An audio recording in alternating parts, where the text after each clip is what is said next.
All right, everyone, welcome back to another deep dive. Hope you all enjoyed the holidays. Yeah. Stuffed yourselves full of delicious food and spent some time with the people you love. Absolutely. But now it's time to get back to work. That's right. And for us, that means diving into some really fascinating topics. Today, we're going to be talking about something that you might not think about very often, but that has huge implications for our lives. Yeah. We're talking about space junk. Space junk, that's right. Yeah. It's a growing problem. Now, when you hear space junk, you might think of, like big pieces of metal from old satellites. Right. But it's actually much more than that. It is. It's everything from, those big pieces of metal to tiny flecks of paint.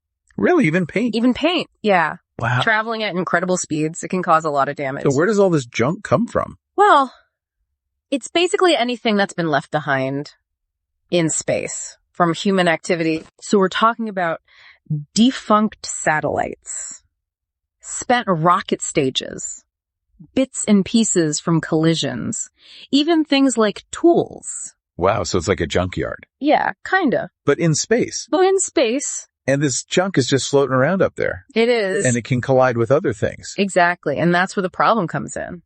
Okay, so what happens when these things collide? Well, the collisions can create even more debris, which can then lead to more collisions, and so on and so forth. So it's like a chain reaction. Yeah, exactly. And this is what's known as the Kessler Syndrome. The Kessler Syndrome. Yeah, it's a scary thought. So how much junk is actually up there? Well, according to NASA, there are millions of pieces of debris orbiting the Earth. Wow. And that number is only going to increase. So what can we do about it? Well, there are a few things. Okay. One is to try to prevent more debris from being created. How do we do that? Well, we can design spacecraft that are less likely to break apart. We can also make sure that satellites are properly disposed of at the end of their lives. So instead of just leaving them up there.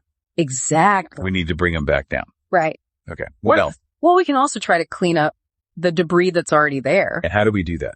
There are a few ideas.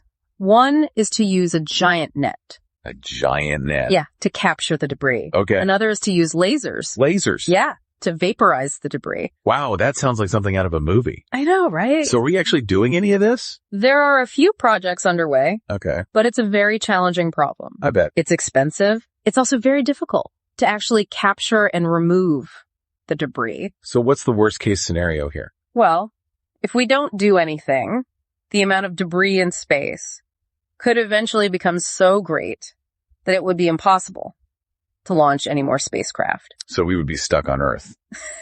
Pretty much. Wow. Yeah, it's a serious problem. What's the sobering thought? But it's also a reminder of how important it is to be responsible. When we're exploring space, absolutely, we need to make sure that we're not creating a problem that will prevent future generations from enjoying the wonders of the cosmos. I think that's a great point to end on. You've definitely given us a lot to think about. Hopefully it wasn't too much of a downer after the holidays. No, not at all. It's important to be aware of these issues. Definitely. So we can work towards solutions. I agree. Well, thanks for joining us today. My pleasure. And thanks to all of you for listening. We'll see you next time. See you then. For another deep dive.